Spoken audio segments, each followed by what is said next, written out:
হাম ও হামের উপসর্গে একদিনে ঝরল আরও 10 শিশুর প্রাণ। হাসপাতালে ভর্তি 945 জন।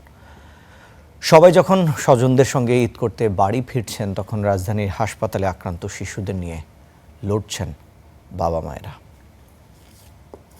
বাড়ি কেউ ব্যস্ত কেনাকাটায়, তবে কারো কারো জীবন থমকে গেছে হাসপাতালের বেডে। 10 মাসের সোহান, তাকে নিয়ে গতরাতে চাঁদপুর থেকে ঢাকা এসেছেন বাবা মা। হামে দুদিন ধরে চোখ খুলতে পারছে না শিশুটি। ছেলেকে কোলে নিয়ে ডিএনসিসি হাসপাতালেই কাটছে দিনরাত। তো একবার খাবার দাবার সব বন্ধ, কোনো কিছু খাবার খায় না, মানে পানিটা দিলে পানিটা ফালাই দেয়, কোনো কিছু খাইতে পারে না, একবারে দুর্বল। নিউমোনিয়া সমস্যা ছিল কয়দিন, এক সপ্তাহ থাকিয়া ভালো হয়ে গেছে। তা আবার অনেক এক সপ্তাহ পরে আবার হাসপাতালে আসি। আসার পরে আনছিলাম পাতলা বেগানোর জন্য, কিন্তু যেদিন আনছে ওই দিন হয়নি। কালকে এই হামগুলো দেখা দিচ্ছে, কালকে হামগুলো বোঝা গেছে। শুধু সোহানই নয়, এ হাসপাতালে গত 24 ঘন্টায় নতুন করে ভর্তি হয়েছে আরও 106 শিশু।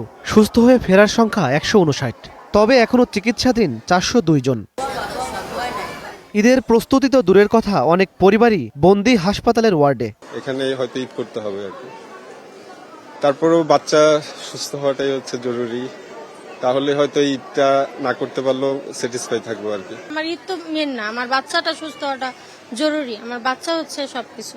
বাচ্চা যদি সুস্থ হয়, আমি সামনের বছর আল্লাহ হায়াতে রাখলে আমি সামনের বছর আনন্দে ঈদ করব। তবে অনেক শিশুই এখন সুস্থ। তাকে নিয়ে বাড়ি ফিরতে পারা ঈদের চেয়েও বেশি আনন্দের বাবা মায়ের কাছে। অনুভূতি খুবই ভালো। আমি অনেক টেনশনে ছিলাম, চোখ মুখ দেখে বুঝতে পারছি অনেক কান্নার ভিতরে ছিলাম সবসময়, কিন্তু আল্লাহর কাছে অনেক অশেষ রহমত যে আমার বাবু সুস্থ আছে।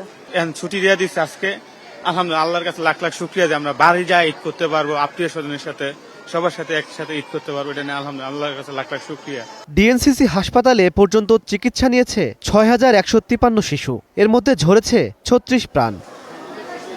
ইমন মাহমুদ, স্টার নিউজ, ঢাকা।